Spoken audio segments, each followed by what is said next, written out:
Hello everyone and welcome back to my channel. My name is Caitlin from Florals.com, and today I have a video to share with you using a sketch that we chose for our group. So this is part of a YouTube hop for the Challenge Your Stash series that we have here, and I showed you a quick little view of the sketch we'll be using, and everyone else's links will be down in the description, so go check theirs out as well. My layout is mostly using this DCWV blush stack, which features a lot of pink colors, as you can see. So I'll be cutting these various pattern papers to fit the sketch background. So there's one main panel, which is a diagonal, like 12 by 12 piece. And since there's a border around the edge, I decided that I need to hand cut it, since my trimmer's not big enough, which was a struggle. But I made it work, and you can see me there. I do wish I cut it a little bit better. Like, I knew it wasn't straight, but I could have done a little bit better after the fact. So that's my main portion there, is this striped pink and white one. Again, I should have trimmed it better. It would have fit this sketch better, but that's okay. And then I'm going to cut this rose paper as well, but I don't end up using this. But for a tip, the other panels of this sketch were 6 by 6 squares and then cut into half, so triangles. And then once you have those triangles, you cut off a 1/4 inch off on each of the flat sides. So not the diagonal side, but the other two sides. So I don't end up going with the rose paper. I end up going with this gold foiled word paper. It says a bunch of words, and if you have a pattern like this that has letters or something that needs to be oriented properly, either like other icons or whatever you have, but you'll want to make sure that you have it oriented properly when you cut the triangles. So I think this is a little bit too much pink for my liking, so I look at my scraps and I have this wood grain pattern. And since it's such an odd shape and I can't make a 6 by 6 square, I decided to trace these other triangles that I have. So I make sure there's room for 2 of them, and then I outline them with a pencil. And then I'll have 2 more triangles to complete the sketch. So this paper is also from DCWV, but it's from their mini album stack. So once I have those trimmed down, I'll begin to glue everything down. So it's going to look like that when I'm done. And then these 2 photos are from my birthday last year and surprise flowers that I received on my birthday. So gluing this down was a huge hassle. You'll see me rustle the paper quite a few times, but luckily I skipped most of it for you, so you don't have to watch me struggle. But that's okay. So this paper doesn't work out too well, but I do end up using it. I just need more adhesive. But once that's finally down, and I also start the other pieces, it comes together fairly quickly. Again, I didn't cut everything properly, but I end up covering it up, so I'll show you a quick way to cover that up in case you do mess up. So I have some decorative trims in my stash here, and I found this white one, which was absolutely perfect. And this covers up the middle seam on the edges. Even though the photo's there, it covers up the edges at least for where the seam doesn't look just quite right. And this can be found at Michael's. I'm not sure if they're carrying this one anymore, but they definitely have a lot of trims in their dollar section or $1.50 section. So it's just this white scallop trim that worked out perfectly across the diagonal there. And then my 2 photos will need some foam underneath them, but I'll do that after I mount them both on white cardstock. So this is just plain white cardstock, nothing too fancy. I just wanted something behind them so they didn't fade into the background as easily.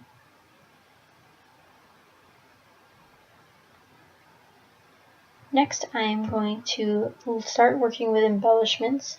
I didn't have a plan in mind exactly when I started this layout, but once I looked at the sketch for a little bit, I figured I wanted to do a few clusters, and then a large title was something I thought about. So I'm looking at all these other papers I had cut, but I really don't want other pattern papers on this layout because there's already 3 and that's quite busy.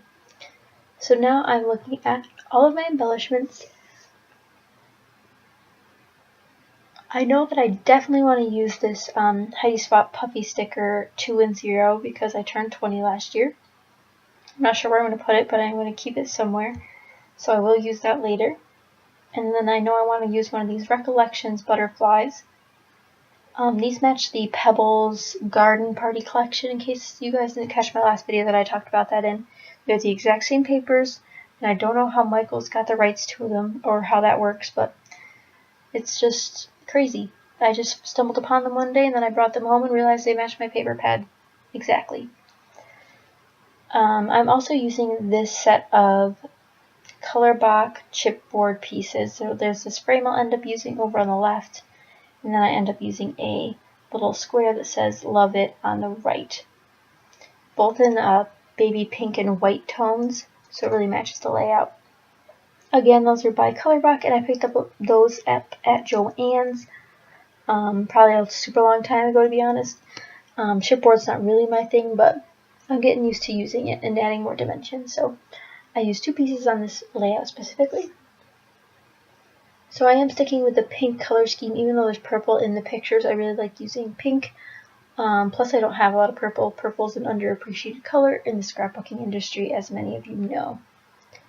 So now I'm looking at trying to incorporate a heart from some of the L Studio die cut kits, but I end up not using that.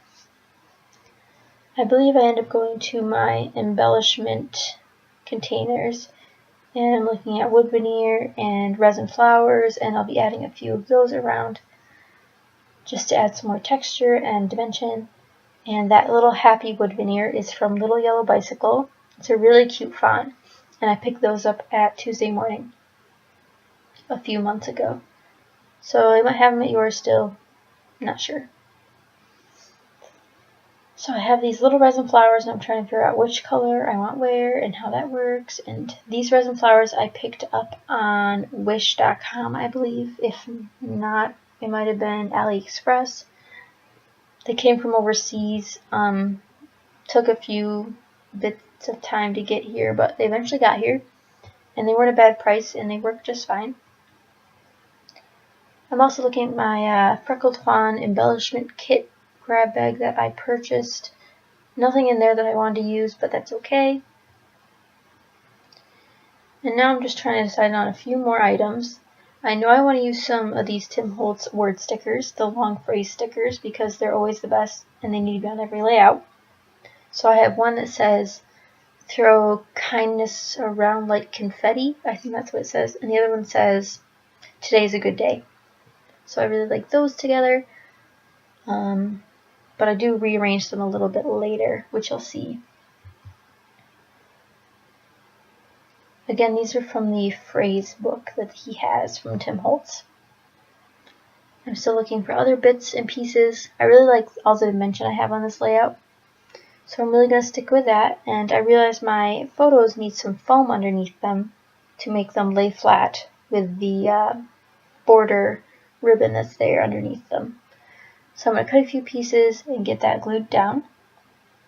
I just used some fun foam from the dollar store, but you can find it at Michael's, Joann's, online, like Amazon has it for sure. Some places are more expensive than others, but sometimes it's thicker than others as well, so be sure to look out for that next time you're in the store to buy some fun foam. For my fun foam, I find that my ATG is a hard time sticking to it, so I end up using ATG and liquid adhesive most of the time, even though they don't both really work that well. But if you guys have any tips about fun foam, and I know a lot of people use the self-adhesive fun foam, but that's just too much work for me to spend that much money on the other stuff. But I'm making what I have work, and I'm going to use the liquid adhesive like I said. I don't use a lot because I don't want my photos to warp or anything from the liquid. So I'm going to use that piece on the left photo, and then I have the one piece for the right photo. And I like how these photos overlap. In the sketch it has room for 3 photos, but I decided that this worked better with 2 bigger photos for me. So I'm putting foam on the other side for the other photo. So I use Scotch Quick Dry and my ATG to glue all that foam down. Next, I'm going to glue down all of the embellishments. I use mostly my Quick Dry adhesive again for this. It just works with most mediums, and I find that a lot of times the liquid adhesive is more forgiving than the ATG, especially for items like wood veneers and chipboard pieces. And these chipboards are self-adhesive, but since they're so old, the adhesive is kind of gone, so I do need to add extra.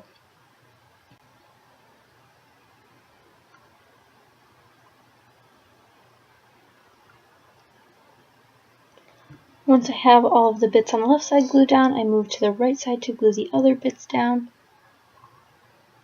And I think I end up moving the puffy stickers around. Maybe I leave them there.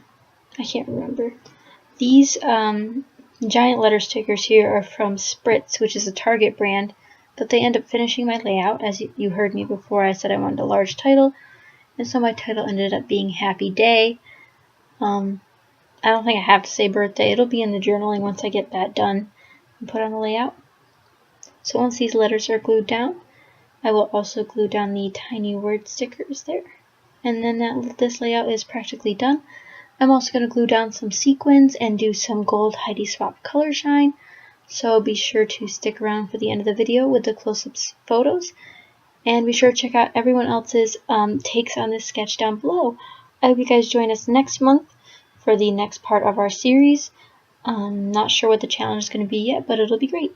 So I hope you guys enjoyed this month, and I'll catch you guys next time. Be sure to like, comment, and subscribe. Bye!